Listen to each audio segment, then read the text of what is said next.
and he had also learned the focal perspective technique from Li Wangyu. Thus, the mountains and cities he drew were extremely three-dimensional. According to Li Wangyu's instructions, he drew colorful mountains, rivers, and cities with a very three-dimensional effect according to the direction of the mountains on the map. In the eyes of the people, this map was like looking down from the ninth heaven. This is my country? This is my Tang dynasty? Pai Lupi murmured. Fang Xianling, Zhang Sun Wuji, Gao Shilian, Qing Yaojin, Yuqi Jingda, and the others also looked at the huge map in front of them in a daze. Pai Lupi walked quickly to the huge map and pointed at a magnificent city in the middle of the map. He was very excited. Chang, and this is Chang'an. Zio, did I say anything wrong? Li Wangyu bowed slightly. Uncle is wise. Yes, that is Chang'an. When he drew this map, he deliberately adjusted the position and drew Chang, and at the center of the map. Needless to say, this was to flatter Pai Lupi. Obviously, Li Wangyu's efforts were not in vain. Pai Lupi was very satisfied with this, and his fingers kept moving around on the map. This is Luoyang, this is Zhengzhou. This is Taiyuan Prefecture, and further up is Goguryeo. Zio, is this the terrain of Goguryeo? Yes, it is. Zio, what is the meaning of the scale marked on this map? Fang Xianling asked curiously. Master Fang, this scale refers to the ratio of the length of this line to the actual length. The scale of this map is 1 to 100,000. In other words, you can use a ruler to measure the distance between two places on the map, and multiply it by 100,000 to get the actual distance between the two places. Li Wangyu's map was quite large, so the scale was also very large. A centimeter of distance on the map was equivalent to 100,000 centimeters in reality, which was 1,000 meters. Li Wangyu's explanation made everyone more and more shocked. Zio, do you mean that this map is exactly the same as the world? You can calculate the distance between two places from the map? How is this possible? Gao Shilian immediately shook his head. Gao Shilian was not the only one who did not believe this. None of the emperor and ministers of the Tang dynasty believed this. After all, the maps of Wuxia since ancient times were not so accurate. Li Wangyu's map was really shocking to everyone, as if there were thousands of miles of mountains and rivers in front of them. But to say that just by measuring with a ruler on the map, the distance between two places could be determined was a bit of a fantasy. If Master Gao doesn't believe me, why don't we make a bet? Li Wangyu smiled slyly. Gao Shilian had not been in Chang'an for a long time, so he did not know that Li Wangyu was now known as the god of gamblers in Chang'an. Even an old hoodlum like Qing Yaojin would not dare to accept the bet when he heard Li Wangyu say something like, "Make a bet." Who asked this guy to never lose a bet? No matter how unbelievable the bet was, no matter how optimistic it was, the final winner would always be Li Wangyu. Therefore, whether it was Pai Lupi or Qing Yaojin, they would definitely not make any bets with him now. Gao Shilian was about to nod when he saw Pai Lupi glaring at Li Wangyu. Zio, are you even going to play with my uncle? Hurry up and tell me clearly. Is your map really so accurate? How is this possible? Li Wangyu saw that his evil plan did not succeed, so he could only smile and continue to explain. Uncle, all of you, this map is really accurate. Although I dare not say that it is exactly the same as the actual terrain, it is still very accurate. As long as you know how to use the scale, you will be able to easily measure the distance between different places. Although Qing Yaojin did not dare to bet with Li Wangyu, he still did not believe his words. Bastard, I really don't believe it. Zio, use this map to calculate the distance between Chang'an and Taiyuan Prefecture for this old man. Let me see if your calculation is correct. Li Wangyu smiled as he took out a ruler and measured on the map. Uncle Qing, the distance between Chang'an and Taiyuan Prefecture is 1,000 li in a straight line. The actual distance is about 1,400 li. Is my calculation correct? When Li Wangyu was drawing the map, he naturally did not know the actual direction of the official roads of the Tang dynasty. However, for thousands of years, the official roads and the main provincial roads of later generations were mostly the same. The roads in the map he drew were drawn according to the provincial roads and national roads of later generations. As for the highways, there was naturally no need to consider them. As long as the official roads of the Tang dynasty were not too different from the provincial roads and national roads of later generations, the distance was basically 80 to 90%. Sure enough, after he said this number, Qing Yaojin, Pai Lupi, and the others were really a little dumbfounded. There is a reason why the recent updates are not good. A few days ago, after the royalties were sent out, I was shocked to find that last month's royalties were directly cut in half. Sigh, the winter of online literature is indeed true. Although Lao Long doesn't rely on royalties to live, this insignificant amount of royalties really doesn't make one feel proud. But this book shouldn't be incomplete or incomplete. Lao Long will continue to write seriously, just a little slower. Everyone, please don't blame me for this. Finally, I wish everyone good health during the Dragon Boat Festival. Chapter 954. Pai Lupi, Qing Yaojin, and the others naturally knew the distance from Chang and to Taiyuan Prefecture, but they didn't expect Li Wangyu to be able to accurately estimate the distance just by measuring it with a ruler. Although Li Wangyu had made a simple measurement based on the provincial and national roads of the future, and it might not be very accurate, the distance that the great Tang sovereign and his subjects knew was only a vague number. It was around 1,400 li. After all, even the Tang dynasty couldn't measure the exact length of the official roads in detail. Damn it, such an accurate map, it's like looking down on the earth from the 9 heavens. Zio, was this map passed down by the Tao ancestor? I don't think anyone other than the gods and Buddhas in the heavens can draw such a map. Qing Yaojin's words made Pai Lupi and the others nod in agreement. Li Wangyu inwardly laughed, but he nodded without hesitation. The old hoodlum's words weren't wrong. This map was drawn from the remote sensing satellites of later generations.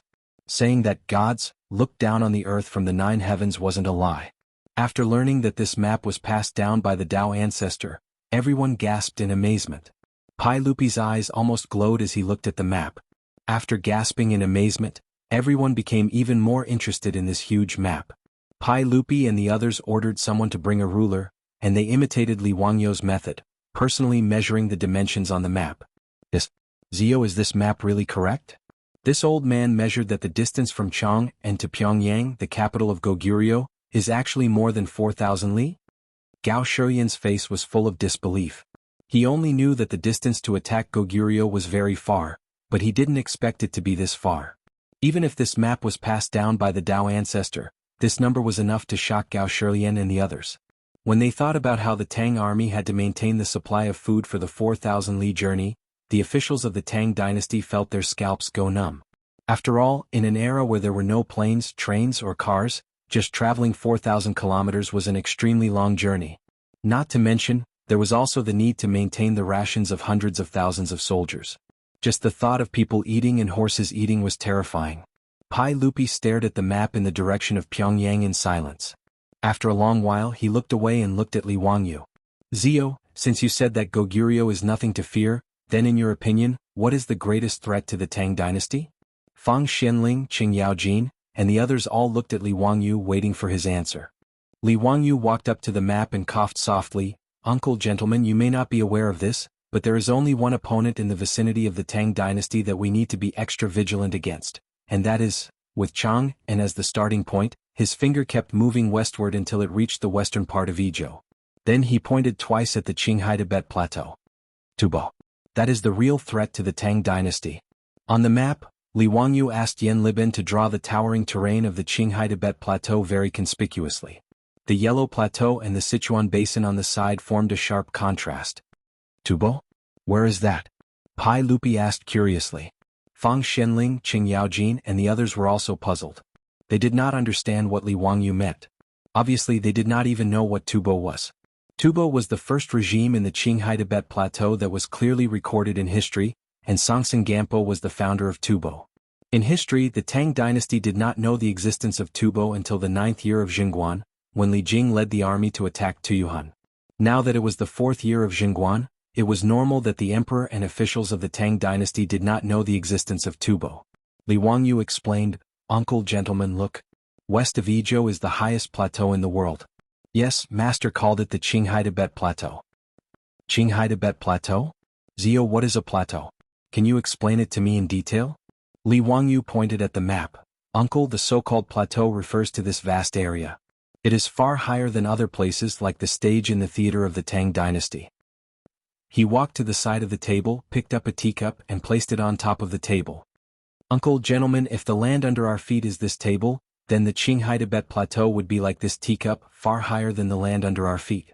Such an intuitive explanation made Pai Lupi and the others nod their heads. They were all amazed by nature's uncanny workmanship. Li Wangyu continued to explain, the Qinghai Tibet Plateau, according to master, has an average height of about 3,000 to 5,000 meters. If it is calculated by Huayan's Mount Hua, it is about 1.5 to 2 Mount Hua.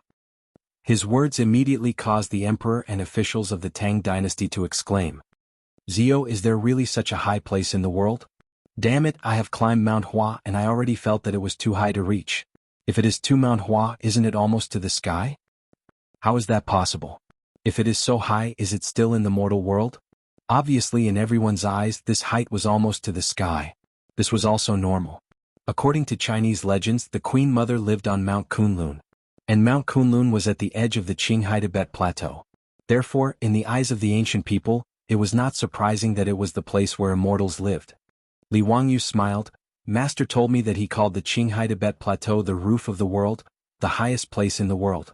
According to Master, the tallest mountain is as tall as 4 Huashan mountains, stacked on top of each other. He was not exaggerating. Mount Everest was more than 8,800 meters high. 4 Mount Hua stacked together was about the same height. But these words were like a fairy tale in everyone's ears. It was unbelievable, and it caused another round of exclamations. Fortunately, everyone was now convinced that Dao Zhu was really Li Wangyu's master. Therefore, although these words were hard to accept, no one doubted its authenticity. "Zio, do you mean that the dynasty you called Tubo is on this plateau?" Pai Lupi asked. "Yes, that's right." "Then what's so special about Tubo that it can become a thorn in the side of the Tang dynasty?" Pai Lupi asked, puzzled. The reason why Li Wangyu introduced Tubo to the Tang dynasty so seriously was because in history, the only opponent that the great Tang dynasty could not deal with was Tubo. Even someone as strong as Pai Lupi could only marry a princess to maintain a temporary peace. In history, even the Chang and of the Tang dynasty was captured by Tubo twice. During the reign of Emperor Gaozong, Tubo captured the Tang dynasty's 18 prefectures in the western region, forcing the Tang dynasty to give up the 4 towns of Anxi. In the 3rd year of the Tang dynasty's reign, the famous general Shui Ringgui suffered a defeat in the Battle of Dafei River. The Tang army was ambushed by Tubo and suffered heavy casualties. During the Enlushan rebellion, Tubo occupied Chang, and for half a month. Although they were later chased out of Chang, and by Guizi, most of the southwest border of the Tang dynasty was occupied by Tubo. It could be said that Tubo was almost invincible against the Tang dynasty because of the geographical advantage of the plateau. The Tang dynasty could not do anything about it. Li Wangyu naturally did not want such a thing to happen again. Therefore, he used today's opportunity to introduce Tubo to Pai Lupi and the others. "Uncle, everyone, in my view, Tibet is a threat to Great Tang like a ferocious tiger by its side. Tubo is like a sharp blade on the back of the Tang dynasty. It can stab the Tang dynasty at any time." Pai Lupi frowned slightly when he heard this. Before he could reply, Qing Yaojin and Yuqi Jingda beside him shouted, "How dare you? Do you think that the Tang dynasty is a pushover? What bullshit, Tufan. Could it be that they are stronger than the Turks?" "Zio, I don't believe your words." "Don't worry, your majesty. If Tubo dares to offend the heavens, I will crush its balls." Li Wangyu smiled bitterly and shook his head. "Uncle Qing, Uncle Yuqi, if Tubo is so easy to deal with, I wouldn't say that it's a thorn in the side of the Tang dynasty." Chapter 955. Qing Yaojin said with disdain, "How hard can it be to deal with Tubo? Can they be stronger than the Turks?" "Zio, don't lie to me." "Uncle Qing, in terms of fighting strength, Tubo is naturally weaker than the Turks, much less the cavalry of the Tang dynasty." Li Wangyu replied. Strictly speaking, Tubo's fighting strength was weaker than the Tang army. In history, the first war between Tubo and the Tang dynasty was in the autumn of the 12th year of Jingguan.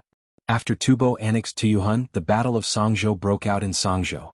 The main force of the Tang army, Ho Junji, had yet to make a move.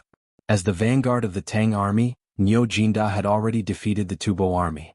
Songtsen Gampo was afraid of the Tang army and led the Tubo army to retreat from Tuyuhun, Dongxiang, Belanqiang and other places.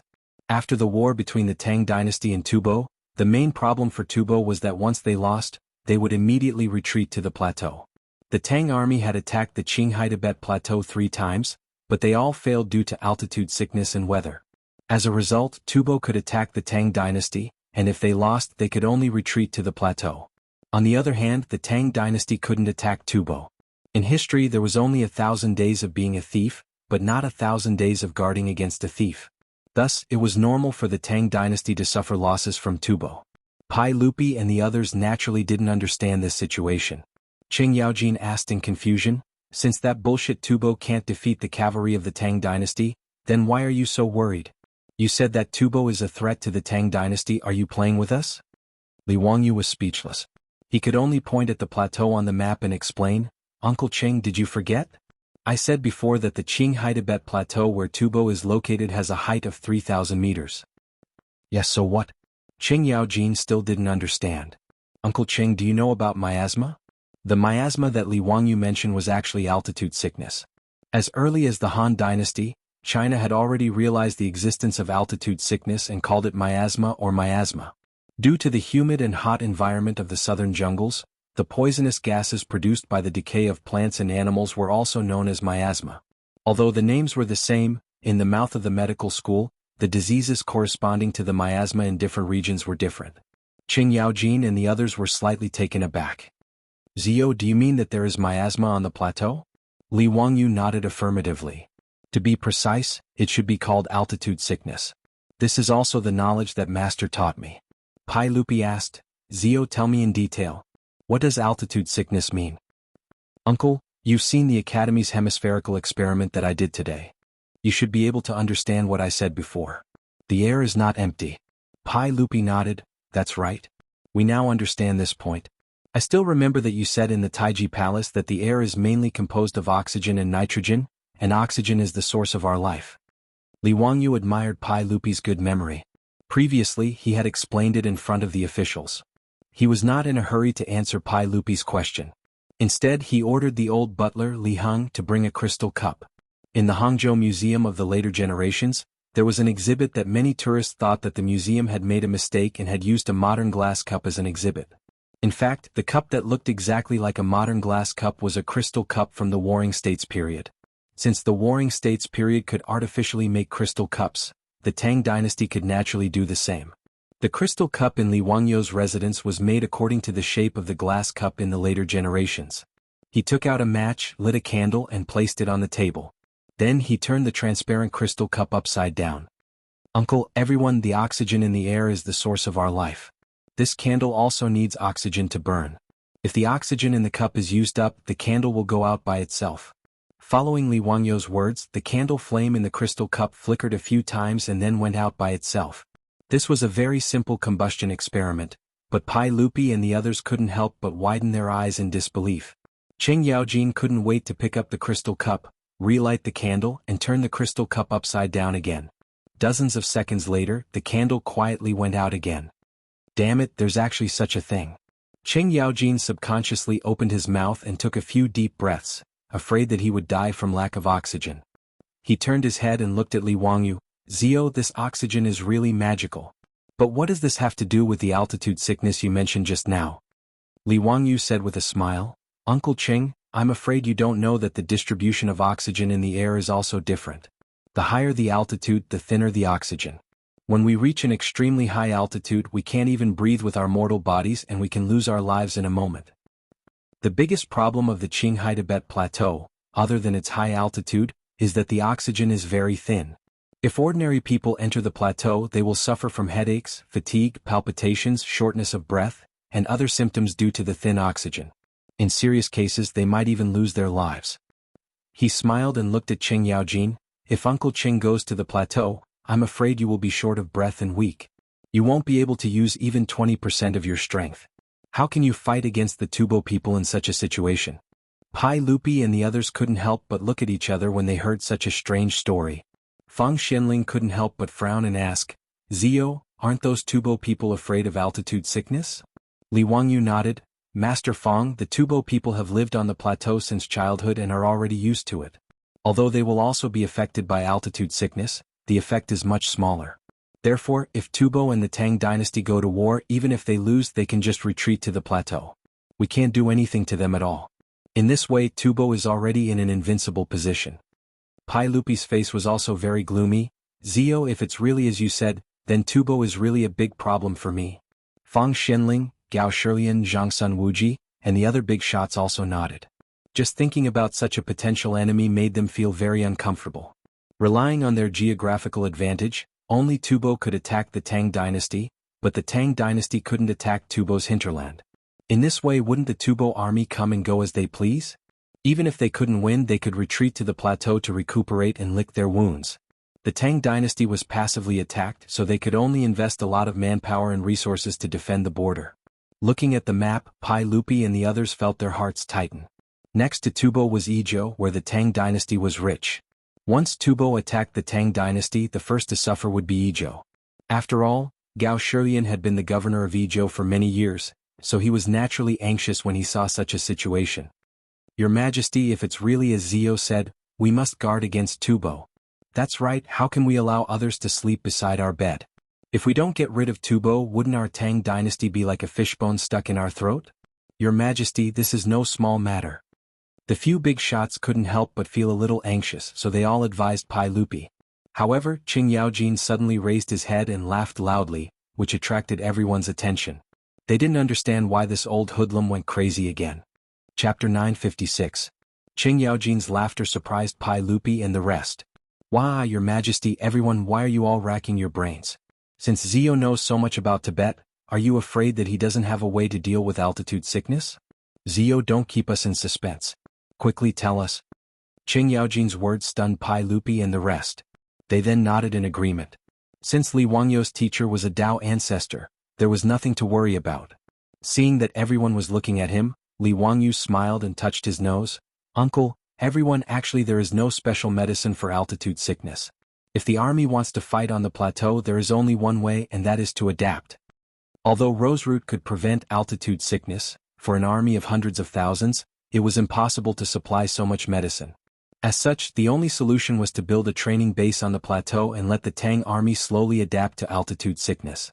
Pai Lupi asked, Zio, tell us in detail how to adapt? Uncle, because of the geography of the plateau, the oxygen content in the air is low. This is something that even teacher can't change. Therefore, if the army wants to fight on the plateau, they can only slowly adapt to the climate. Normally speaking, after 3 months of adaptation, the army would be able to get used to the altitude sickness. Although they will still have shortness of breath and heart palpitations during intense exercise, compared to the Tibetans, the difference won't be too big. Pai Lupi frowned again. Zio, I understand your method, but where can the Tang dynasty find a plateau for the soldiers to adapt to? Li Wangyou smiled and pointed at the map. Uncle, Tuyuhun is the best place to train the soldiers. Tuyuhun is located at the edge of the Tibetan plateau, and many areas are already part of the plateau. In the future, when Uncle sends the army to attack Tuyuhun and take it into your territory, you can train the soldiers here.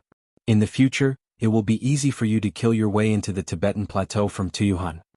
In history, after Tuyuhun was defeated by the Tang dynasty, it was taken advantage of by Tibet, which allowed Tibet to annex Tuyuhun.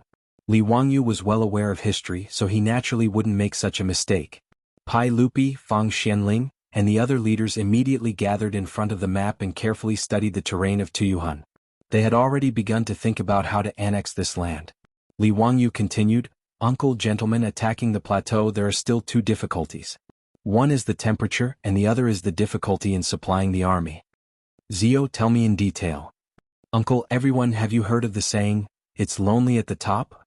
Pai Lupi and the others looked at each other and shook their heads. Li Wangyou's question was, of course, nonsense. This question came from Su Dongpa's Shuaidiao Getu.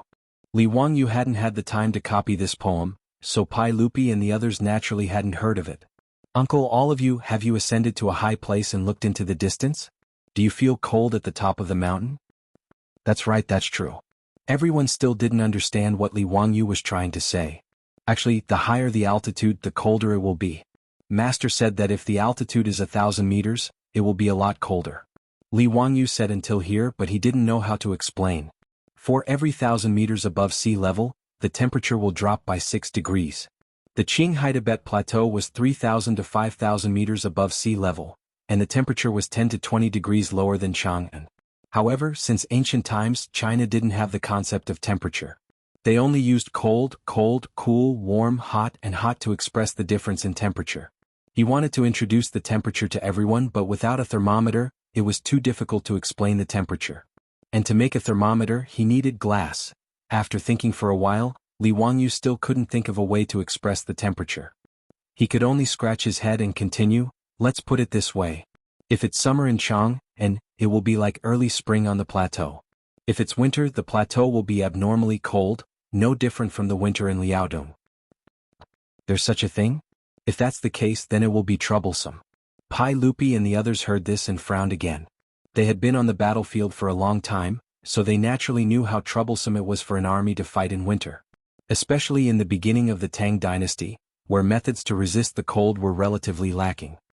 Uncle, everyone, it's not difficult to solve the problem of resisting the cold. Just fill the clothes with cotton and make cotton-padded jackets. When Pai Lupi and the others heard this, they were once again dumbfounded. Gao Shurian couldn't help but shake his head. Zio, are you muddled? Jackets are so expensive, how can the army afford them? Pai Lupi and the others also nodded, feeling that Li Wangyo's words were truly ignorant and didn't know the cost of daily necessities. Everyone's reaction was naturally within Li Wangyo's expectations. In history, although cotton had appeared long ago, it wasn't popularized in China until the Ming dynasty. Even until the late Tang dynasty, cotton was still a rare flower in the gardens of many rich families in the north. Naturally, there was cotton in the beginning of the Tang dynasty, and it was even used as a tribute to the imperial court.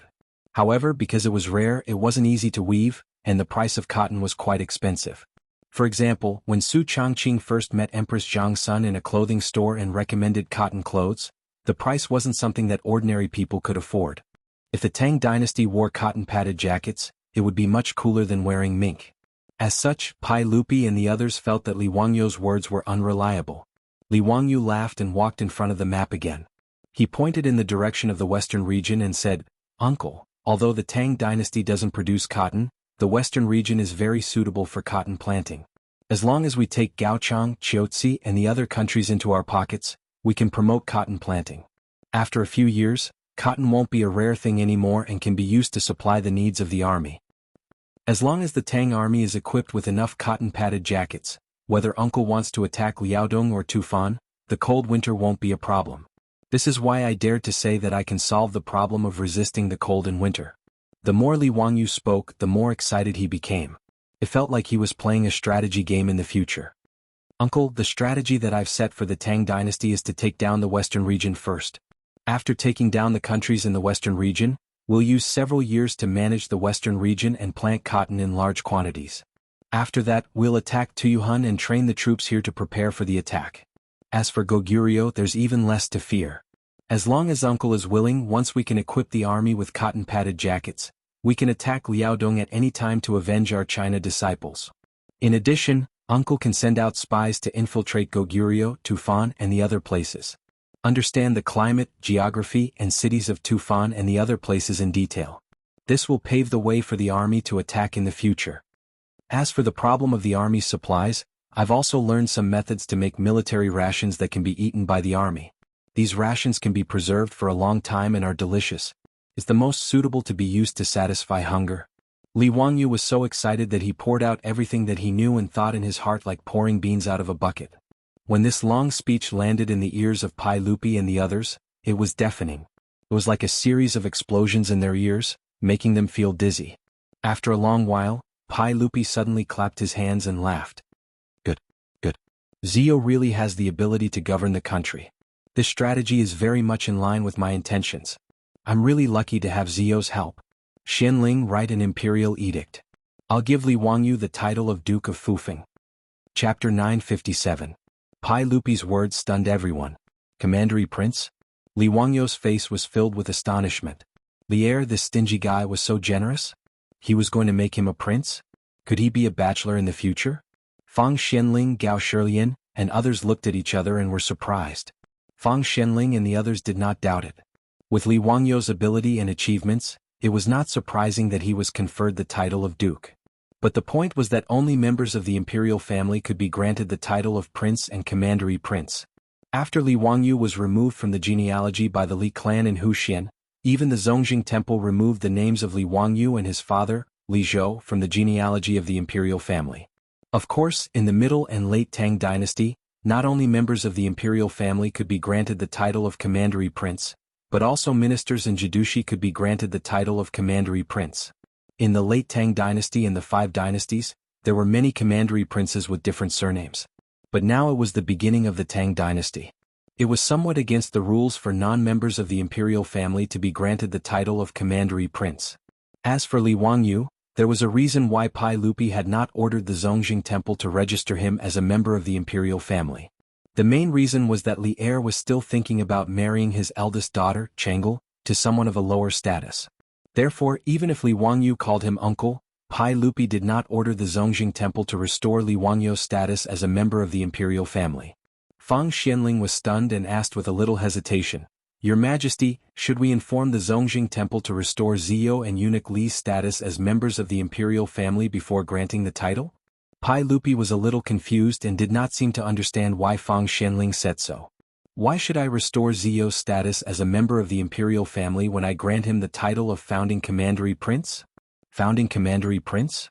Everyone including Li Wangyu was dumbfounded. They looked at Pai Lupi speechlessly, trying to figure out what he was talking about. Fang Xianling was also at a loss. She could only take a deep breath and confirm with Pai Lupi, "Your Majesty, did you just say that Ziyou was conferred the title of Duke of Fufeng?" Pai Lupi was stunned when he heard this. He looked at the strange expressions of Li Wangyu and the others and suddenly clapped his hands. "Haha, it was a slip of the tongue, a slip of the tongue. I want to confer Ziyou the title of Prefectural Duke of Fufeng, not Prefectural King." His words made Fang Xianling and the others slightly relieved, but Li Wangyu was so angry that he almost rolled his eyes. *CK he was happy for nothing. He was just teasing him. "Pai Lupi, aren't you embarrassed? Don't you know what it means to be a gentleman? How could it be called a slip of the tongue when he was directly promoted from commandery prince to commandery duke? Slip of the tongue, my ass." Fortunately, Li Wangyu didn't really care about the title of duke. Otherwise he would have been angered to death by Pai Lupi. Pai Lupi was so happy that he blurted out the wrong thing and mistook a prefectural duke for a prefectural king. Now that he realized it, even if Pai Lupi was thick-skinned, he couldn't help but blush. He quickly coughed and tried to make up for it. "Ziyou has worked hard and made great contributions. He will be conferred the title of Prefectural Duke of Fufeng and 2,000 households." The title of Prefectural Duke of the Tang dynasty and 2,000 households was just an empty title. Normally, the number of prefectural duke titles didn't exceed 800 households. Because of the slip of the tongue, Pai Lupi wanted to make it up to Li Wangyu, so he decided to convert all the empty titles into real ones. Li Wangyu's prefectural duke title, Fufeng, was from the Fufeng prefecture of the Han dynasty and the Three Kingdoms period. The title of prefectural duke naturally had to be given in the name of the prefecture. It couldn't be given in the name of the county like before. As such, Li Wangyu couldn't continue using the Hu County title that he had used since the founding of the country. The titles of Duke and Prefectural Duke in the Tang dynasty all used the names of the prefectures before the Tang dynasty. Fufeng Prefecture was actually a part of the capital during the Han dynasty, and Hu County was under its jurisdiction. Needless to say, Pai Lupi wanted to give Hu County to Li Wangyu as his land. Hu County was a middle county, and 2,000 households was pretty much all the people under it. Pai Lupi gave Li Wangyu 2,000 households. In other words, Hu County was now Li Wangyu's land. Yang Quan, the former county magistrate of Hu County, had been promoted. He replaced Chang and County Magistrate Chui Zhua and was given the title of Chang and County Magistrate by Pai Lupi. The county magistrate who took over his position had an easier time. He didn't have to do the most tedious work of collecting taxes. The taxes and labor of the people of Hu County would all belong to Li Wangyu. Of course, Li Wangyu didn't care about the taxes and labor of the people of Hu County. At the very least, after Dingzhou village became his land, he hadn't collected a single cent of taxes. For Li Wangyu, it was naturally a good thing that Pai Lupi gave him his title again. Not only did he get his title back, but he was also promoted, going from county magistrate to prefecture duke. At least he didn't have to feel like he had lost face. After all, his beautiful boss was a female marquis. If he was just a commoner, it wouldn't be nice. On the other hand, when the officials from the Ministry of Works found out about this, they would probably curse him in their hearts. The officials from the Ministry of Works would have to trouble them one more time to replace the county magistrate's gate with the prefecture duke's gate. Fang Xianling and the others all congratulated Li Wangyu. When Su Changqing found out about this, she was quite indifferent. She was the same as Li Wangyu, she didn't care about her title as much. When the old butler Li Heng and the others found out that their Longjuan's title was back and that he was promoted to prefecture duke, they were so happy that their mouths almost reached their ears. "Your Majesty, everyone, what a coincidence today. A Jian ox accidentally fell to its death in the manor. The old slave has already ordered people to report it to the county magistrate of Hu County. Is there any dish that your Majesty and everyone would like to eat? The old slave can go and prepare dinner." Li Wangyu's mouth couldn't help but twitch as he listened. This Li Heng was simply drawing legs on a snake. Who didn't know how the bull died? Did he even need to mention it? Wasn't he just burying his head in the sand? Everyone, including Pai Lupi, felt a bit uncomfortable with Li Heng's words. After all, not everyone was as thick-skinned as Qing Yaojin. Since that's the case, then everyone will have a sumptuous meal with me at Zio Manor. Li Heng, go and make the arrangements. Pai Lupi coughed lightly and sent Li Heng away. On the other hand, Qing Yaojin didn't care about Virus and instructed the old butler Li Heng, don't forget the dish of stewed beef with potato. Also, marinate a dozen caddies of beef and cut it to go with the wine. Yes, the old slave understands. Li Heng smiled and bowed to Qing Yaojin before going to prepare the meal. Li Wangyu was also speechless at Qing Yaojin's shamelessness, but he was already used to it. Even Pai Lupi and the others pretended not to hear Qing Yaojin's words. Empress Zhang's son and the others were naturally received by Su Changqing, so there was no need for Li Wangyu to worry about it. After the meal was prepared, Li Wangyu invited Pai Lupi and the others to the dining hall to eat. Due to Li Wangyu's ingenious strategy today, Pai Lupi and the others were all in a good mood. During the meal there were many toasts and the atmosphere was very lively. After 3 rounds of wine, Pai Lupi suddenly recalled that Li Wangyu had advised him not to use gunpowder for the time being after everyone had seen the power of the sky tremor grenades. Thus he couldn't help but ask, "Zio, why did you advise us not to use the sky tremor grenades for the time being?" Only then did Li Wangyu recall that he was too engrossed in the conversation and forgot to explain this matter. Thus he hurriedly said, "Uncle, everyone, the reason why I brought up this matter is for Goguryeo and Tufan." Chapter 958. Li Wangyu hoped that Pai Lupi would keep the explosives a secret. The reason was simple. He hoped that when they attacked Tibet and Goguryeo in the future, the explosives could be used as a secret weapon to shock the enemy. Be it Goguryeo or Tibet, they had no chance of winning in a field battle against the Tang army. In history, be it the Sui dynasty's 3 invasions of Goguryeo or Pai Lupi's personal invasion of Goguryeo in the 19th year of Jingguan, they were all given a headache by the various cities of Goguryeo. Tibet on the highlands was in the same situation. Due to geographical reasons, it was even harder to take down. In history, a small stone castle city had caused the Tang dynasty to suffer heavy casualties. However, if they relied on the explosives and the flying lightning cannons, they could blow up the city walls in an instant.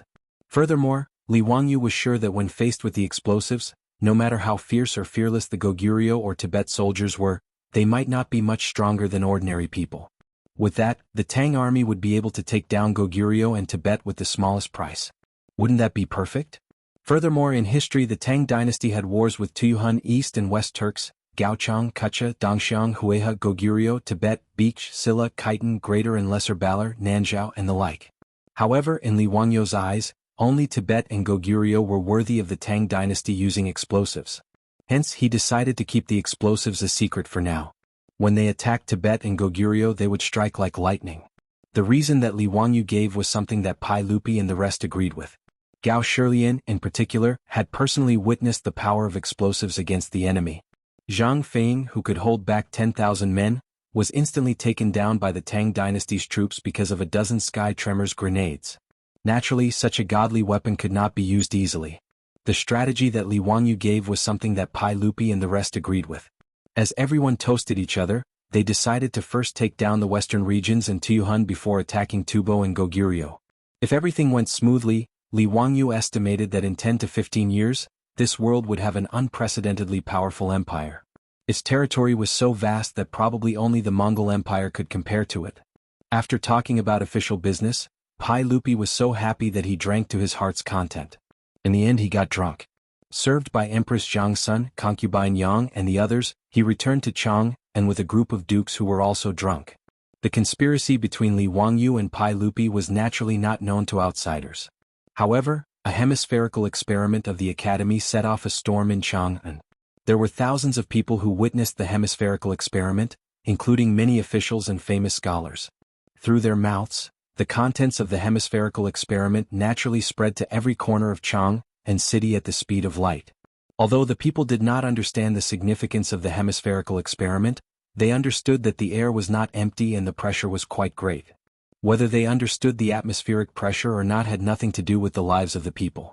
Even if they knew about it, they would still live their lives as usual and would not be affected at all. However, this did not stop the burning desire of the millions of people in Chang and city from gossiping. If there was a Weibo in the Tang dynasty, the recent trending list of the Tang dynasty would probably be like this. 1. the Taoist ancestor's personal disciple, appears too. The hemispherical experiment of the Royal Academy of the Tang Dynasty 3. The atmospheric pressure really exists for. His Majesty conferred the title of Prefectural Duke of Fufeng 5.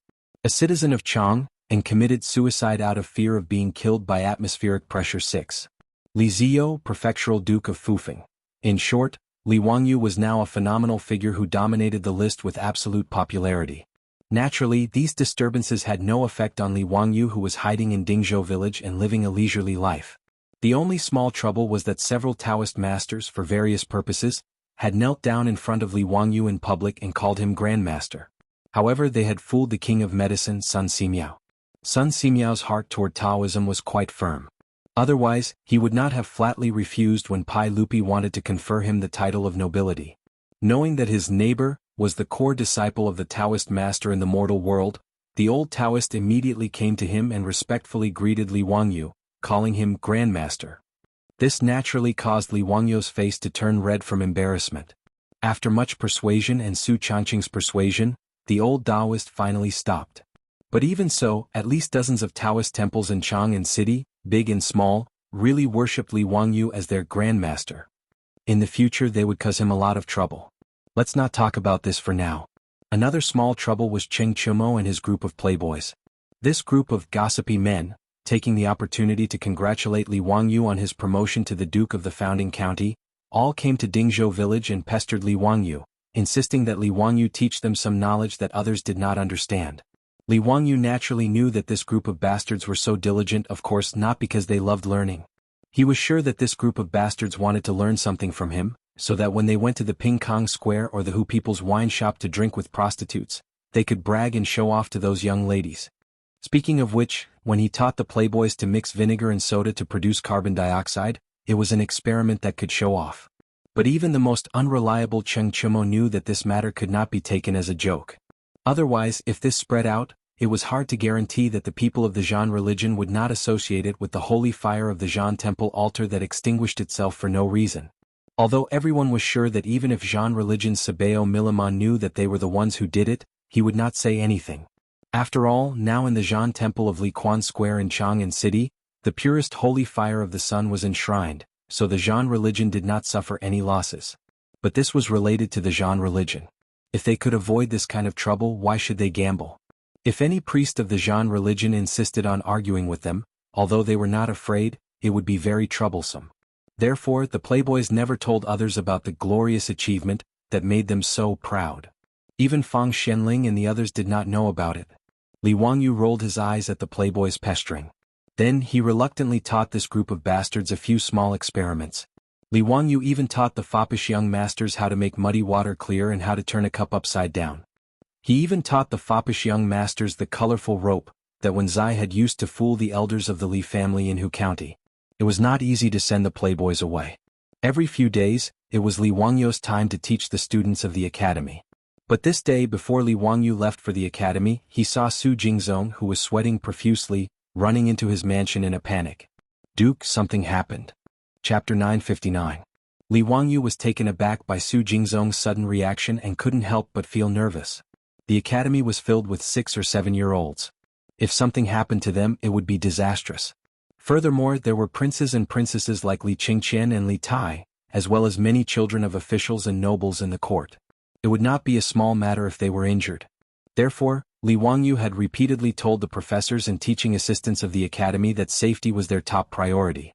For the safety of the academy, the guards outside the academy were elite soldiers that Li Wangyu had asked Pai Lupi to transfer from the Jinwu guards to be responsible for the safety of the academy. Su Jingzong, what happened?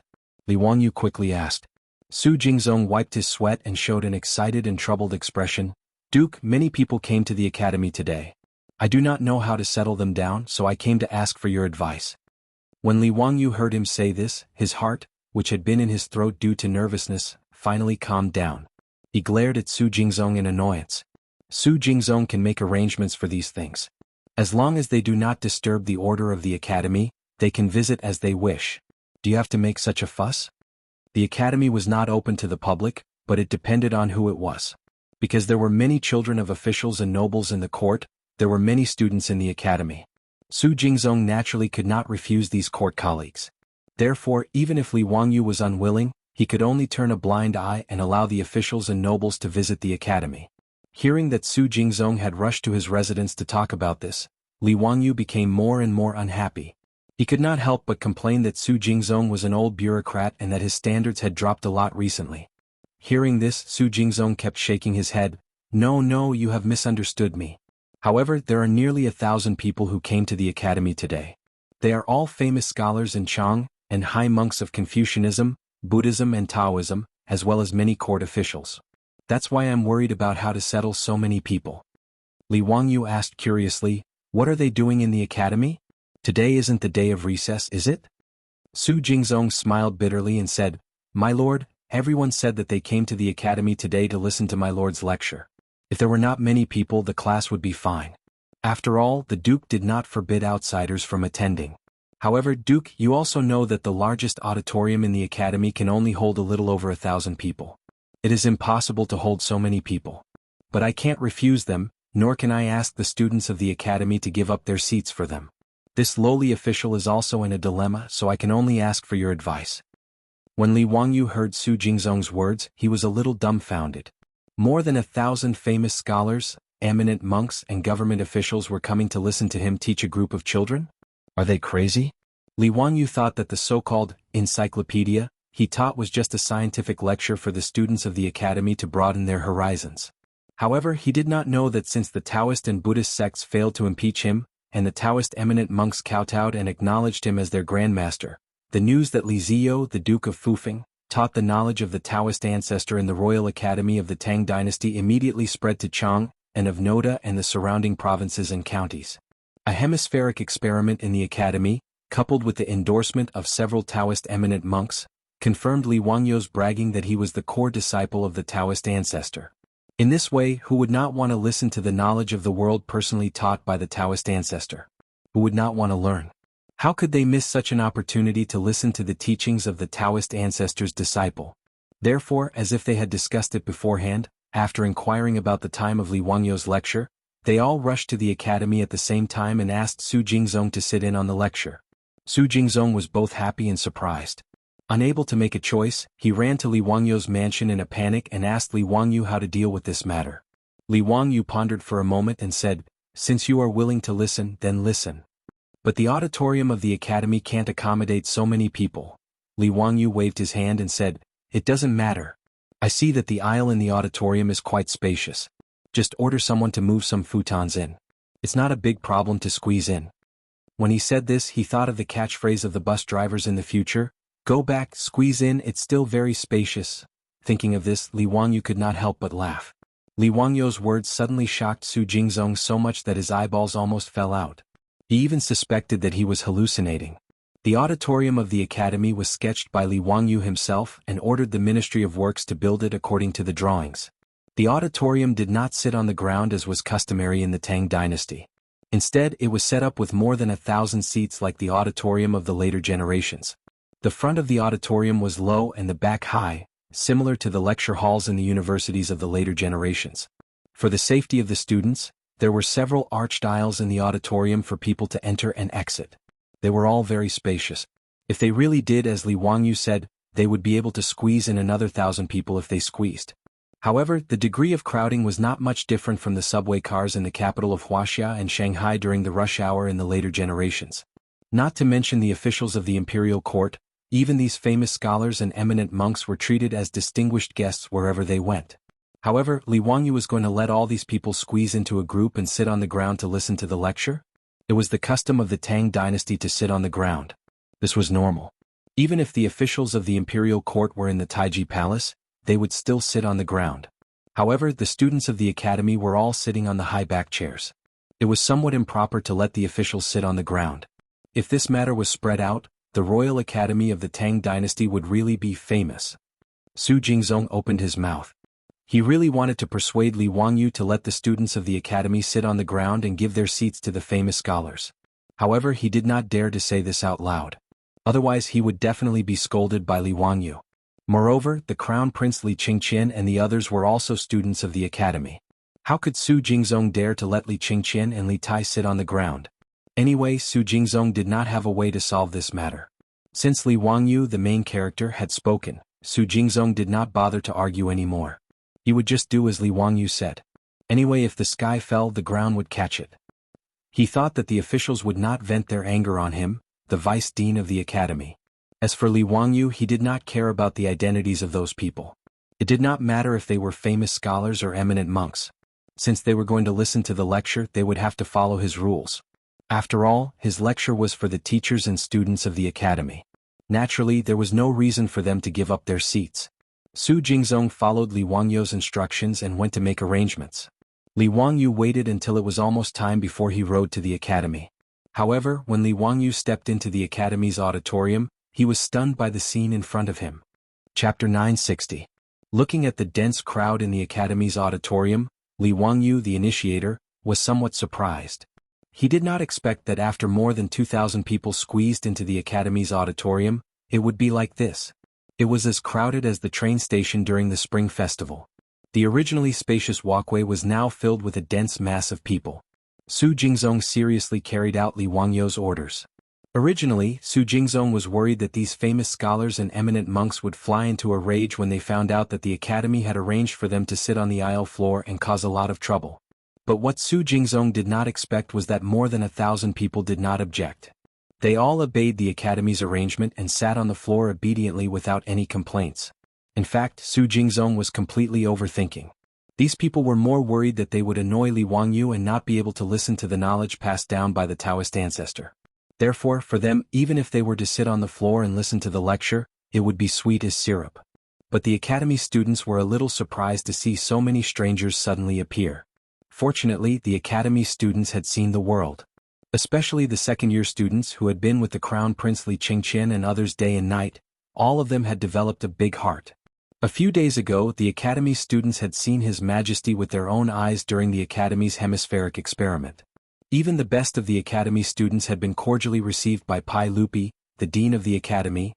Therefore, in the face of these famous scholars, eminent monks and many officials in Chang'an, the academy students did not show any fear. But after all, the academy students were only 6 or 7 years old. Even if the academy's professors and teaching assistants had been maintaining order, they could not help but whisper to each other, making the academy's auditorium unusually noisy. When Li Wangyu appeared on the podium of the academy's auditorium, the noisy auditorium suddenly quieted down. Everyone stood up respectfully and bowed to Li Wangyu. Even those famous scholars and eminent monks with white hair and beards stood up respectfully like the teachers and students of the academy. They bowed to Li Wangyu as a disciple, which made Li Wangyu feel a little uncomfortable. These great scholars, like the primary school students in the future, sat back on the futon on the floor very solemnly. They spread out pen and paper in front of them and listened carefully, ready to take notes at any time, which made Li Wangyu blush with shame. But to be honest, the feeling of being respected like this was actually quite satisfying. The man collected his thoughts, coughed lightly, and began today's lesson. The auditorium, which was filled with more than 2,000 people, suddenly became completely silent. Everyone was paying full attention and listening attentively. Students, in the previous lesson we understood the composition of light. For this lesson, I'm going to teach you what temperature is, Li Wangyu said as he turned around and wrote the word temperature on the blackboard behind him. The reason why he was going to teach about temperature today was that a few days ago, he wanted to explain the temperature of the plateau to Pai Lupi, but he didn't know where to start. Since ancient times, the description of temperature in Wuxia was based on subjective words such as cold, cool, warm, hot, and scalding. It was too unscientific. He wanted to make a thermometer, but he couldn't cook without rice. Without glass, it was difficult to carve and polish a thermometer with crystals. Therefore, for Li Wangyu, a thermometer was just a resentment in his heart. Unexpectedly, the craftsman who he spent a lot of money to invite to bake glass brought great news a few days ago. According to Li Wangyu's instructions, they used quartz sand and added soda and lime to bake a transparent object, which looked like a crystal. After the craftsmen presented their results, Li Wangyu and Su Changqing were suddenly surprised. Blast! Li Wangyu dared to bet his head that if the fist-sized transparent irregular crystal in front of him wasn't glass, he would immediately bang his head against tofu and die. Su Changqing's face was also filled with excitement. He held the piece of glass that wasn't beautiful and had many bubbles mixed in it as he carefully sized it up. It was as if she was holding a valuable diamond in her hand. In fact, it wasn't wrong to call it a diamond. To be able to bake glass in the Tang dynasty, its value was even greater than that of a diamond mine. After Zhang Qian emptied the western regions, glassware produced by the Roman Empire began to be introduced to the Central Plains in large quantities. It was a luxury item that the nobles scrambled for. Glassware that was introduced to the Central Plains through the Silk Road could be exchanged for the same weight of gold.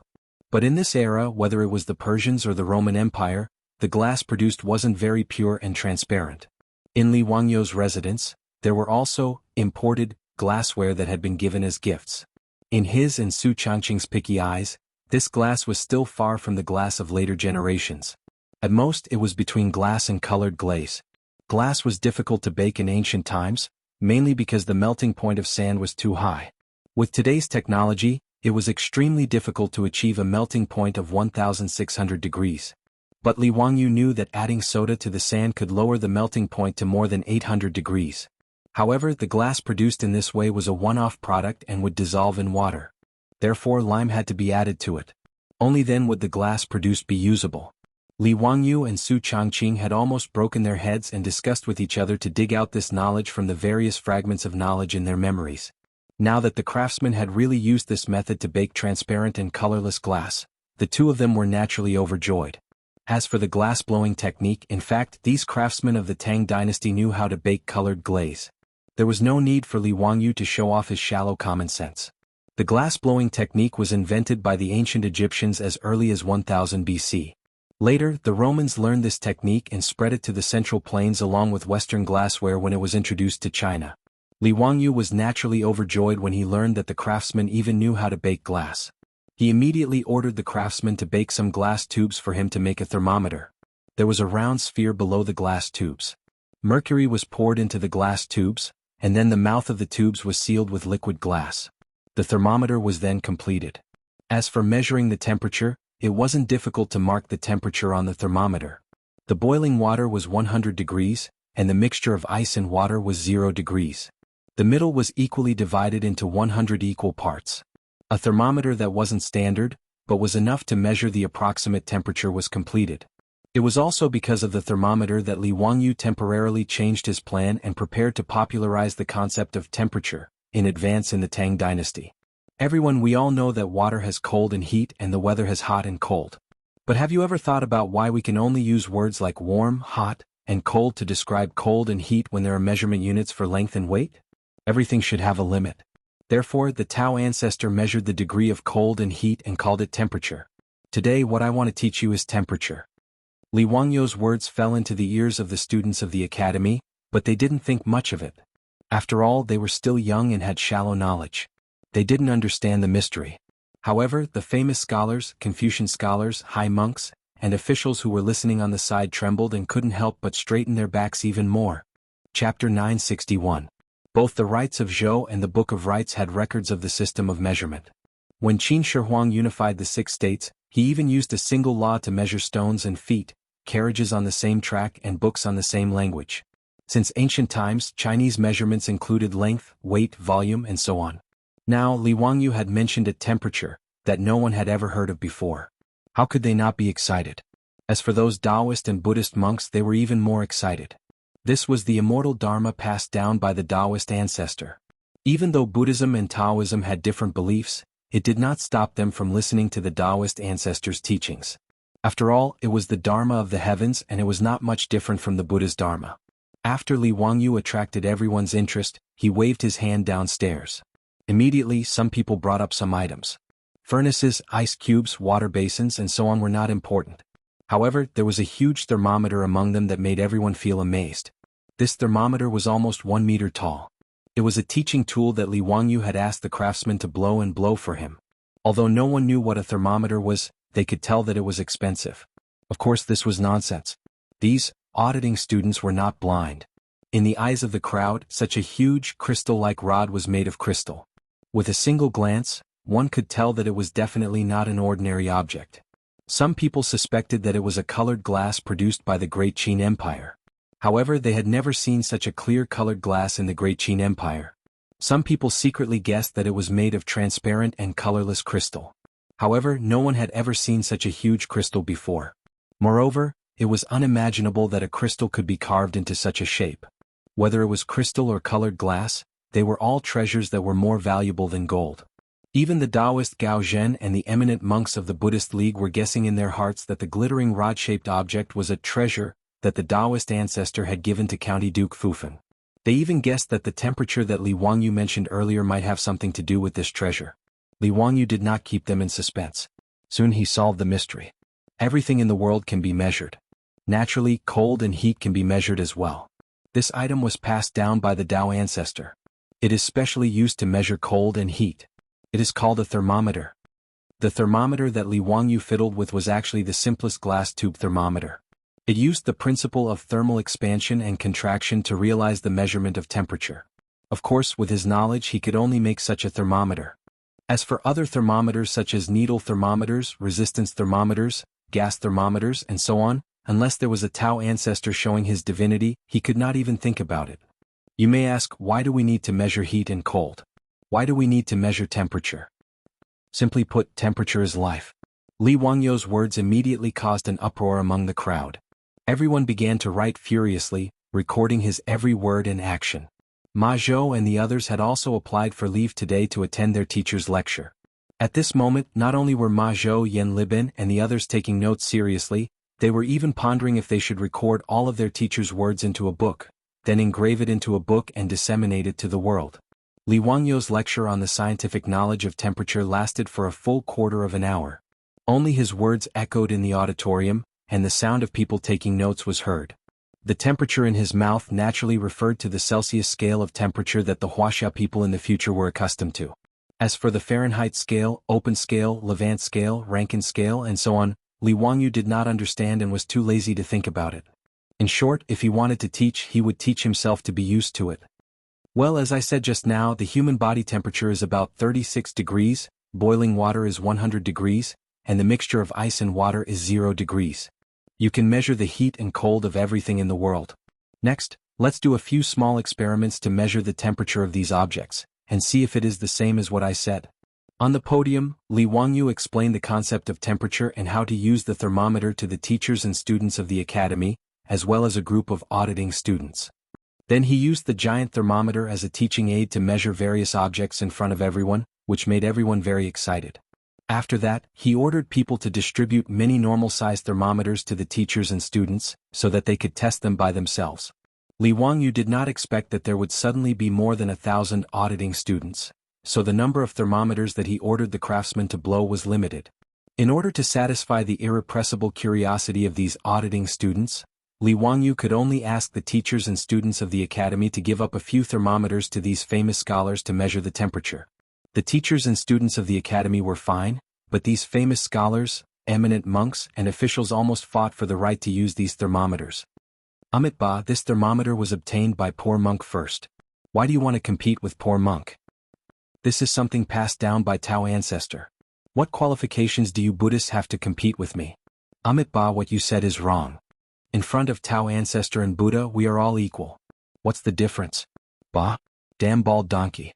Cut the crap and hand over the thermometer. Poor monk doesn't want to compete with you. What are you going to do? Several eminent monks, whose ages added up to more than 1,000 years, spat on each other's faces in order to compete for the thermometer. Fortunately, they also knew that the academy was not a place for them to mess around, so even if they quarreled, they kept their voices very low, and there was no possibility of fighting. The other scholars, officials, and nobles weren't any better. They all lowered their voices and fought over the right to use the thermometer. There were more than 1,000 auditing students, but there was no lack of smart people. After a fierce competition, an old man suddenly stood up, bowed to Li Wangyu and asked, "Sir, may I ask if you can sell this thermometer to me? I am willing to redeem it with 10 taels of gold." Li Wangyu could not help but be stunned when he heard this. Someone wanted to buy a thermometer with 10 taels of gold? Was he crazy? This thermometer was just glass. Even if glass was sold at a higher price in the Tang dynasty, its price was only the same as gold. How heavy could a thermometer be? It was probably not even 1 or 2 taels of gold, but this person was willing to buy it with 10 taels of gold. Was he stupid? Even if 1 tael of gold was only 37 grams in the Tang dynasty, 10 taels of gold was 370 grams. Calculating the price of gold in the future, it was more than 500 yuan per gram, which was more than 180,000 yuan. How was this selling the thermometer? This was robbing, okay? No, even if it was robbing, there was not that much profit margin. How could Li Wangyu refuse such a good thing? He was about to nod in agreement when he saw someone immediately stand up in the auditorium. Sir, I am willing to pay 15 taels of gold, please fulfill my wish. Amit Ba, poor monk is willing to pay 20 taels of gold, Grandmaster, please fulfill my wish. The eminent monk of Buddhism immediately stood up and shamelessly called Li Wangyu Grandmaster. Moreover, Buddhism had always been rich. A few taels of gold were not in the eyes of the eminent monks at all. How could the eminent monks of Taoism let Buddhism monopolize the limelight? Buddhism did not lack money, but did Taoism lack money? Several eminent monks immediately stood up. Grandmaster, we are willing to pay 30 taels of gold. Please sell these thermometers to us, Grandmaster. Even though Li Wangyu was used to all kinds of big scenes, he did not know whether to laugh or cry at the scene in front of him. The life of these rich people in the Tang dynasty was really so simple and boring. Chapter 962. Li Wangyu ridiculed these rich people of the Tang dynasty in his heart, but he forgot that he was probably the richest of the rich people now. However, he didn't try to take advantage of the situation and sell these thermometers for 30 taels of gold or even higher. In any case, Li Wangyu pretended to be the personal disciple of the Taoist ancestor. He couldn't ruin his reputation for some small profits. Thinking of this, Li Wangyu couldn't help but feel a little proud. He was a poor white-collar worker in the future. It had only been more than 2 years since he transmigrated to the Tang dynasty, but he could still call 100 or 2 taels of gold small money without blushing. It was really cool. In the end, Li Wangyu was very generous, and agreed to sell all the thermometers to the auditing students at the price of 10 taels of gold each after class. In this regard, everyone expressed their gratitude and praised Li Wangyu's noble character of not being tempted by money. At the same time, they began to compete privately for the right to buy the thermometers. There were more than 1,000 auditing students, but Li Wangyu took out less than 100 thermometers. In the case of too many wolves and too little meat, it naturally caused people to fight for them. Of course, Li Wangyu didn't want to make money. No one would complain about having too much money. He just had a flash of inspiration. From the subconscious bidding of the crowd, he thought of a profitable business that he had neglected before. Auction. Li Wangyu thought that he could set up an auction house in Chang and city and sell all kinds of rare things in the auction house. Judging from the attitude of these rich people today, if Li Wangyu didn't stop them, they would probably fight to the death for a thermometer. If the Taoists and Buddhists really fought with each other, they would be willing to pay 1,000 taels of gold, let alone 30 taels of gold. His own low-production perfume, soap, mirrors and other things were not suitable for public sale, but it couldn't be better to sell them in the auction house. Even glass could be sold in the auction house. For example, if he asked the craftsman to blow some exquisite glassware, he would have to worry that the aristocratic families in Chang and would not rush to give him money. The bottle of perfume was replaced with a shiny glass bottle. How much do you think a bottle of perfume should be sold for? 100 taels of gold? That was the starting price. Don't think it's expensive. Those who can bid for this perfume don't care about gold and copper coins. If the Taoists, Buddhists and even Zaozoism were to make some glass statues of gods, how much do you think they would be worth? Using such a heavy amount of gold to redeem it was an insult to the gods. For Li Wangyu this was like exchanging sand for gold. With the idea of opening an auction house, Li Wangyu was no longer in a hurry to market the glassware. Originally, after the craftsmen made the glass, Li Wangyu and Su Changqing planned to immediately recruit people to expand production and sell the glassware in batches. According to the estimates of the two in-laws, once the glass industry was launched, it would be more profitable than any other industry. Even if the glassware was sold in large quantities, it would not be able to sell for a sky-high price of gold. However, it would be comparable to the price of the finest porcelain. In the entire world, there was no one else other than him, Li Wangyu, who was as transparent as glass. It was easy to imagine how much profit they could make from it. Crystal clear, and the price was not much different from porcelain. Its popularity was self-evident. Li Wangyu could even conclude that once the glassware was launched into the market, it would be highly sought after. The price would still be very expensive because of the supply and demand. But even so, compared to the glassware from the Roman Empire that was trafficked through the Silk Road, the glassware was one-sided in terms of quality and price. Li Wangyu even felt a little sad for the Persian merchants. It could be imagined that when those Persian merchants painstakingly and carefully transported fragile and expensive glassware from the distant Roman Empire to Chang, they would find that no one was interested in the goods that they had transported. That kind of scene was very tragic just thinking about it. Li Wangyu mourned for the foreseeable tragedy of the Persian merchants in his heart for 3 seconds. After class, Li Wangyu chatted with everyone for a while, then eagerly returned to his own mansion. He found his beautiful boss and discussed with her about the plan to open an auction house. This matter naturally received the support of Su Changqing. Su Changqing knew more about this than Li Wangyu. After all, Li Wangyu was only a white-collar loser in the future. His understanding of auctions was limited to film and television works. Su Changqing, on the other hand, had personally participated in several auctions and was very familiar with the process of the auction.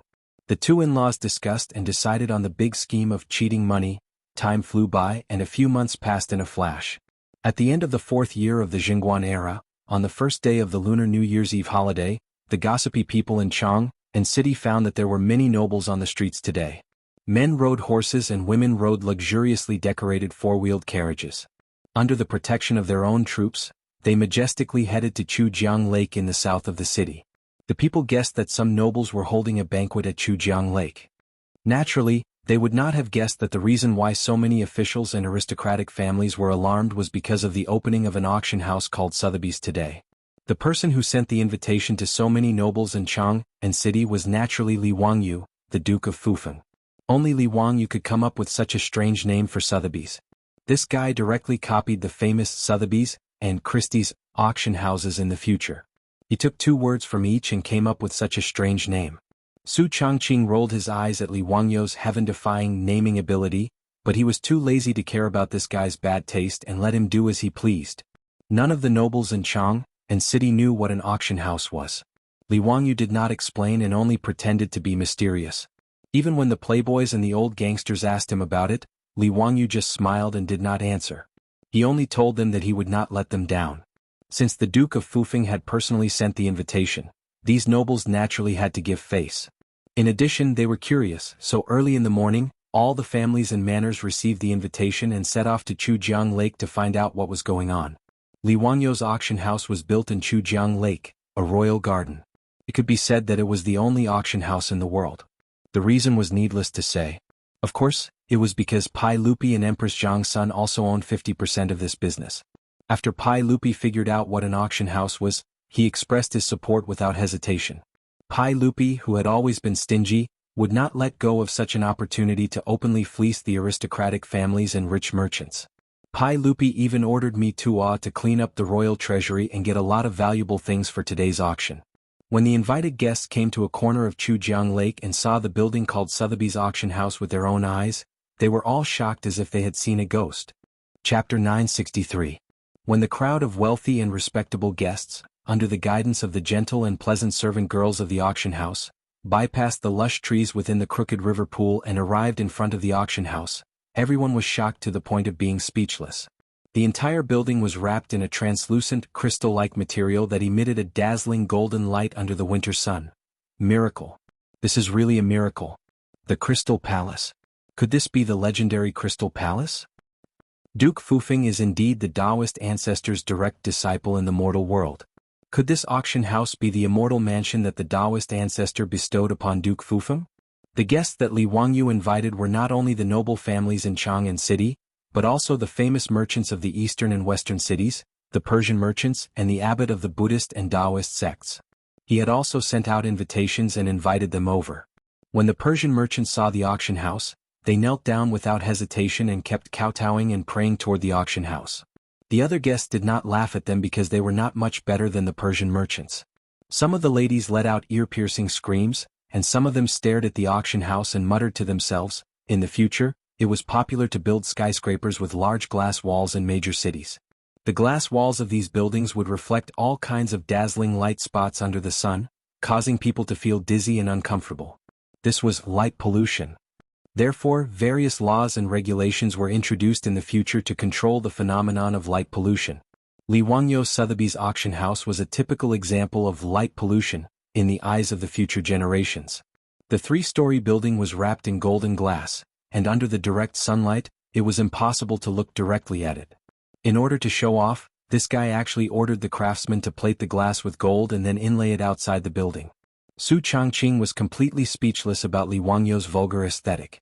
However, including Pai Lupi, Li Wangyu's vulgar aesthetic received unanimous praise and praise. Li Wangyu did not make this golden glass wall out of bad taste. Firstly, it was to advertise the glass, and secondly, it was to show the status of the auction house. In order to make the glass flat, Li Wangyu spent a lot of effort. In the future it was not difficult to produce flat glass. But Li Wangyu was in the Tang dynasty. He couldn't let the craftsman roll the glass into flat plates with rolling pins, could he? Fortunately, Yan Libin, a top mechanical genius of the Tang dynasty, helped Li Wangyu figure out the production method of the flat glass. Using the hydraulic system to drive two huge copper cylinders like squeezing noodles, the liquid glass was squeezed into flat plates and then cut into pieces. Although the yield rate was very low, Li Wangyu didn't care about the extra cost. After all, glass was a luxury item in this era. And the glass curtain wall that he had painstakingly built for the first time in the Tang dynasty shocked all the guests. It could be said that his efforts were not in vain. The maidservants of the auction house were not surprised by the reaction of the guests. After all, when they first saw the auction house, their performance was even worse. When the guests calmed down a little, the maidservants invited them to go in again. After being shocked by the appearance of the auction house, these rich and noble guests were very careful when they stepped into the auction house, for fear of missing out again. But when they stepped into the hall of the auction house, they couldn't help but gasp again. In the center of the hall, there was a huge crystal chandelier hanging. In order to show off, Li Wangyu ordered all the candles on the crystal chandelier to be lit even though it was broad daylight. Under the illumination of the lights, the crystal chandelier appeared even more indescribably luxurious and noble to the extreme. The Tangs had never seen a crystal chandelier before. Naturally, they were all shocked and speechless for a long time. The sparkling crystal chandelier made everyone's eyes turn red, and the sound of their breathing became a bit louder. Many noble women were so excited that they almost fainted. The production of the crystal chandelier was not complicated. Cut the glass into small pieces and then polish them. However, these transparent and sparkling glass pendants were nothing but shock in the eyes of the crowd. In the eyes of the Tangs, the crystal chandelier that Li Wangyu ordered the craftsman to make was comparable to a divine object and priceless. In fact, when the auction house was completed and Li Wangyu invited Pai Lupi to inspect, even Pai Lupi, the emperor of the Tang dynasty, was so shocked that his eyes almost fell out. When he saw the crystal chandelier, he even almost ordered Mi Tuo to take it down and transport it back to Taiji Palace. Fortunately, Pai Lupi, as the major shareholder, knew that the glass was just made of sand. Excluding the craftsman's salary, it was actually worthless. Pai Lupi knew that the crystal chandelier was worthless, but the guests did not know that. After the surprise, the guests' impression of the auction house became unattainable. Even the way they walked became a little tipsy. At this time in the auction house's box, Li Wangyu was chatting with Pai Lupi, Empress Zhang's son, concubine Yang, and the others, waiting for the auction to begin. "Zio, I heard that you prepared a lot of good things for today's auction. You heartless man, why don't you send some to the palace? I'm worried about you for nothing." Empress Zhang's son pretended to blame him and complained. Li Wangyu did not dare to answer her. He could only show a sad look to express his innocence. What the hell? Which of the things produced in his house did not have in the palace? Of course, Li Wangyu also knew that Empress Zhang's son was making fun of him. He could only change the topic. "Aunt, half of my estate's business is owned by the palace. Whether or not I can make money today depends on Aunt's help." "How do you want me to help you?" Empress Zhang's son asked curiously. Li Wangyu smiled very happily. "Naturally, I want you to help me act as a shill." "Shill? What does that mean?" Empress Zhang's son asked puzzledly. The word shill naturally did not exist in the Tang dynasty. This was the imperial capital dialect of later generations. It referred to pretending to be a customer and making all kinds of gestures to lure real customers to buy products. Li Wangyu hoped that Empress Zhang's son would help him act as a shill to stimulate the noble ladies who came to participate in the auction. If it was in other dynasties, no one would dare to compete with the dignified empress for something she liked. But now it was the beginning of the Tang dynasty. The reverence of those aristocratic families for the royal family was quite indifferent. Even Pai Lupi could be dissed directly in the imperial court, not to mention Empress Zhang's son. To be able to snatch things from Empress Jiangxuan's hands, the noble ladies of the 5 surnames and 7 generations of aristocratic families had a different kind of stimulation and excitement. Li Wangyu only saw through this point and thought of the idea of asking Empress Zhang's son to act as a shill for the auction house. After understanding Li Wangyu's meaning, Pai Lupi, Empress Zhang's son, and the others did not know whether to laugh or cry. "Zio, this is too much nonsense," Empress Zhang's son said angrily. Auntie, how is this fooling around? Your nephew is helping Auntie earn money." Empress Zhang's son was speechless. In the end, she nodded slightly and acquiesced to Li Wangyou's idea. "Yesterday my arm was sore and I really didn't want to hit the keyboard. Sorry everyone. One shoulder and biceps have been sore for a long time. Is it scapulohumeral periarthritis?" Chapter 964. The group of guests was invited to the auction hall by the maids. Hot towels, drinks, fruits and snacks were served. In order to make others pay, the service must be good. After a while, Li Wangyou saw that most of the guests he invited had arrived, so he ordered someone to pass the message that the auction could start. Cho Kuan, who was in a black uniform, walked to the auction stage with a smile on his face and bowed to the guests in the hall. Cho Kuan, the fat man, was the auctioneer of today's auction. Li Wangyou originally thought that being an auctioneer was a simple job. Wasn't it just holding a small wooden hammer and standing on the stage to host the bidding? In his opinion, anyone could do it. But after Su Changqing told him about the work and responsibilities of an auctioneer, he was a little confused. According to Su Changqing, an auctioneer had to understand the potential buyers, grasp the speed and rhythm of the auction, and be able to see through the minds of the potential buyers. To put it bluntly, an auctioneer had to be able to arouse the enthusiasm of the bidders. He had to be observant and eloquent so that the auction items could be sold at a higher price. It was not easy to find such a person.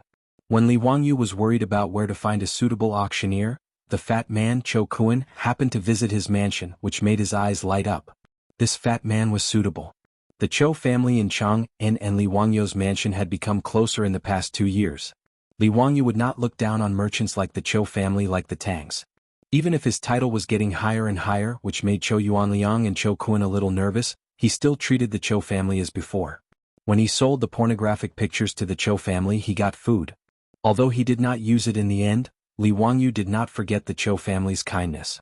Whenever Li Wangyou held a banquet or something like that, he would invite the Cho family. And because of Li Wangyou, the fat man Cho Kuan often hung out with the top playboys of the Tang dynasty like Qing Chumo. It was also because of the relationship between the Cho family and Commandery Duke Fufeng that the Cho family had a special status in Chang'an City.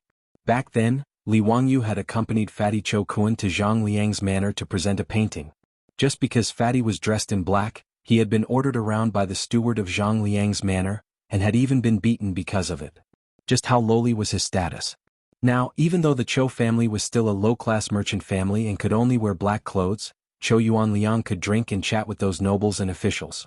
When he went to those nobles' mansions, he could also be treated as a distinguished guest. All of this was naturally caused by the relationship between the Cho family and Li Wangyou. Because Cho Kuan had been hanging out with the rich playboys for a long time, he was very familiar with the situation in Chang'an's various families, nobles, officials, and aristocratic families. Moreover, Fatty had been helping Li Wangyou to manage the business of selling cooked water for the past 2 years, and had become more mature and tactful. Among the rich merchants in the east and west of Chang'an City, he was considered to be outstanding. Therefore, when Li Wangyou saw Fatty Cho Kuan appear, he immediately had an idea. He felt that letting Fatty Cho Kuan manage the auction seemed to be reliable. After pondering for a while, Li Wangyou made the decision to let Cho Kuan manage the auction. After pulling Fatty Cho over and explaining to him what an auction was, how to operate it, and how to make a profit, Fatty Cho's eyes began to shine. Although Cho Kuan had never heard of an auction, he had a business mind. After listening to Li Wangyou's explanation, he immediately saw the value of an auction. If Li Wangyou let him manage the auction, then the Cho family in Chang'an City would really be rich. The customers of the auction were either rich or noble. If Cho Kuan could manage the auction on behalf of Li Wangyou and build a good relationship with these people, the benefits were self-evident. It was even possible that his descendants would leave the business register and become officials. Zio, is what you said true? That auction, you really trust me and are willing to let me manage it? Of course it's true. Why would I lie to you? Li Wangyou knew the value of an auction, but he didn't mind helping Fatty Cho Kuan. Fatty Cho was still not at ease. He showed a pitiful expression and pulled Li Wangyou's sleeve. Zio, don't play with me. You really want me to manage the auction? Get lost.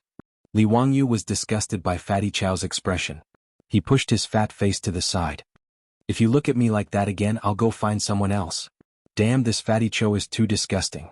He's not a beauty, why is he acting cute? Cho Kuan didn't dare to continue playing around. He seriously discussed the auction with Li Wangyou. It had to be said that Fatty Cho Kuan was truly talented. In Sotheby's auction house, Li Wangyu was just a shopkeeper who didn't do anything. Other than moving his mouth, everything else was done by Fatty Cho Kuan. Recruitment, training, various operations of the auction. Fatty Cho Kuan had lost a lot of weight in the past few months, but his results were still remarkable. Li Wangyu and Su Changqing had inspected the auction house and were very satisfied, so they set a time for the opening. Today was the day to verify the results of Fatty Cho Kuan's months of hard work. My thanks to sirs for coming to Sotheby's auction. Sirs might not know, but what is an auction? What service can an auction provide to sirs? Today this lowly one will be so bold as to explain to sirs. Fatty Cho Kuan was also extremely eloquent. In just a few words he had clearly explained the purpose of an auction. Simply put, an auction house was a middleman. It was entrusted by customers to auction goods, and the highest bidder would get the goods. The auction house would then receive a commission from the customers. In fact, the Tang people were not unfamiliar with middlemen. Middlemen were people who acted as matchmakers between buyers and sellers in order to receive a commission. Middlemen solicit buyers and sellers and negotiate prices. When the government negotiates with the merchants, middlemen will sometimes be sent out. That was what it meant. However, for the aristocratic families and officials of Chang and city, if they needed to sell some valuable things, it was not suitable for them to look for middlemen. After all, they were all people of status. It would be too embarrassing for them to look for middlemen just to sell some things. And this auction house was a pretty good choice. Since it wouldn't hurt their reputation and there were many people bidding, the price would be higher than that of middlemen. The guests couldn't help but whisper among themselves. They felt that the auction house was quite interesting. Sirs, today is the first auction of Sotheby's auction. All the auction items will be provided by Commander Duke Fufeng and His Majesty. As for the specific items, forgive me for keeping you guessing. You will know when you see them later. Anyway, I won't let you down. Before Cho Kuan could finish his words, Qing Yaojin, the old man, became impatient. He shouted at the top of his voice, "Little Cho, don't talk nonsense. What good items are being auctioned today? Hurry up and take them out. Bastard, do you expect me to pay for Zio's things?" Li Wangyu was so angry at the old hooligan's words that he almost ordered someone to throw him out. He was too shameless. Pai Lupi, however, was laughing happily.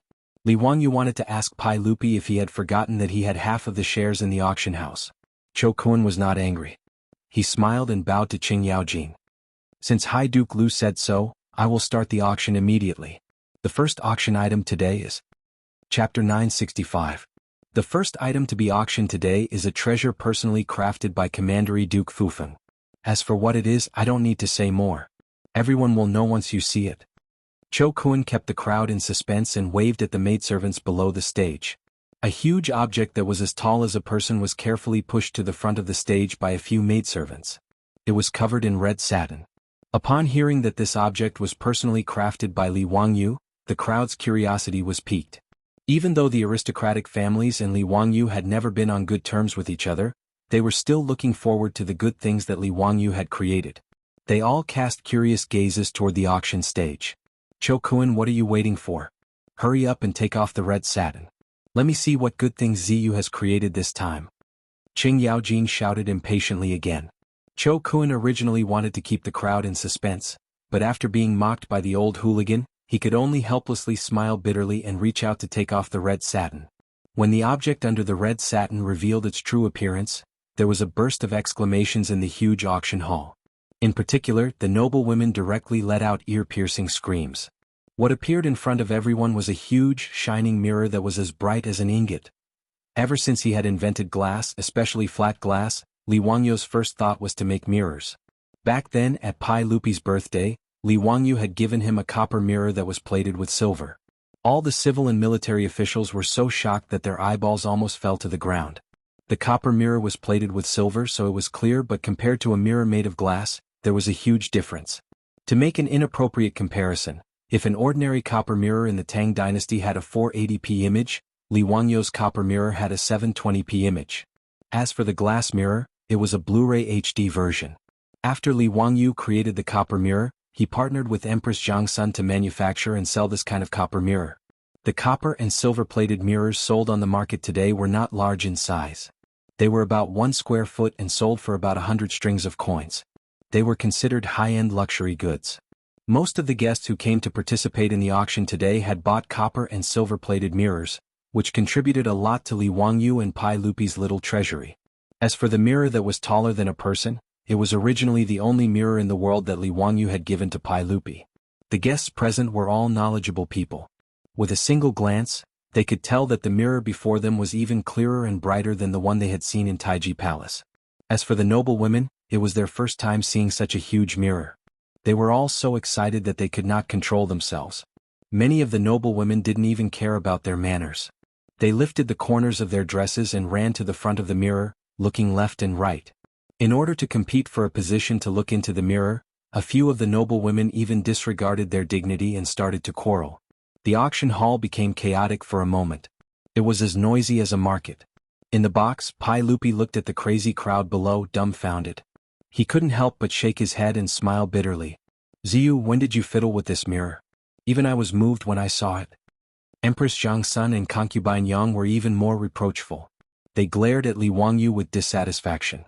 Ziyu, why did you take out such a good thing to auction? Are you afraid that Auntie can't afford to give you copper coins? No, this mirror can't be sold. Auntie will buy it. Li Wangyu was also dumbfounded. He didn't expect that a mere dressing mirror would make the mother of the world, Empress Zhang's son, and the always gentle and elegant concubine Yang lose their composure. He hurriedly explained, Aunts, what are you saying? This mirror is just an ordinary item. This nephew took it out to auction to fool those who don't know what it is. This nephew has already prepared a better mirror. When I return, I will have someone send it to the palace. I guarantee that Auntie's will be satisfied. How would this nephew dare to accept Auntie's money? Wouldn't that be slapping this nephew's face? Empress Zhang's son and concubine Yang nodded in satisfaction after hearing his explanation. The hall below was noisy for a while. Only then did Cho Kuan, who was sweating profusely, persuade those excited noble women to go back. After secretly wiping the sweat on his forehead, Cho Kuan picked up the auction mallet and shouted at the crowd, Ladies and gentlemen, today's first auction item is a glass mirror. This mirror has been named the Eternal Mirror of Qin by Duke Fufeng. It is a rare treasure. In today's auction, this mirror is also the only one. If you like it, please don't miss it. The Eternal Mirror of Qin is auctioned with no reserve price. The highest bidder wins. Please make your bids. The Eternal Mirror of Qin originated from the poem of the Tang dynasty poet Zhang Baiyuan. Li Wangyu stole the poem and named his mirror in order to trick the crowd into spending money to give the mirror a cultured and tasteful appearance. His efforts were not in vain. Other than the Persian merchants who didn't know much about poetry, the other guests were all knowledgeable people. After hearing the name of the mirror, they were full of praise. Even Pai Lupi nodded repeatedly. Ziyu, it seems like you have another masterpiece. What a good Eternal Mirror of Qin. Just as Cho Kuan finished speaking, before the other guests could speak, a noble woman suddenly stood up in the auction hall. 100 taels of gold. 100 taels of gold. This Eternal Mirror of Qin, this madam will buy it. Li Wangyu looked up and couldn't help but laugh. He knew this boastful woman. She was one of the candidates for the Green Hat King of the Tang dynasty, Duke Changping. She was Zhang Liang's wife, Li Clan. Li Wangyu wasn't angry at Li Clan's boastful boasting. He was waiting to see how she would be slapped in the face. 100 taels of gold was naturally an astronomical figure to ordinary people. But to the guests present, what was 100 taels of gold? Sure enough, as soon as Li Shi finished speaking, another upper-class woman stood up. Duke Changping's wife sure is diligent and thrifty. She wants to buy this Eternal Qin era mirror with just 100 taels of gold, but she's thinking too much. This madam will pay 1,000 taels of gold. Seeing this, Li Wangyu laughed so hard that his back teeth were about to show. This was also someone he knew. It was none other than the wife of the old scoundrel Duke Lu, Lady Cui. Li Wangyu went in and out of Duke Lu's residence as if it was his own residence. Naturally, he was familiar with Lady Cui. When he saw Madame Cui raise the price for him like this, and she'd even raised it by an entire 10 times as soon as she spoke, Li Wangyu couldn't help but wonder if his memory was bad. Could it be that he had asked Qing Yaojin to be his shill and he had forgotten? Lady Cui dissed Li Clan for 2 reasons. First, she really liked this mirror. Second, it was because Li Clan's reputation in Chang was extremely bad. The matter of Zhang Liang being cuckolded by his fake son was probably known by all the noble women in Chang'an. Lady Cui was a descendant of such a prestigious family, so it was reasonable that she didn't like Li Clan. Li Clan also didn't expect that the moment he spoke, he would be ruthlessly slapped in the face. She wanted to retort, but her husband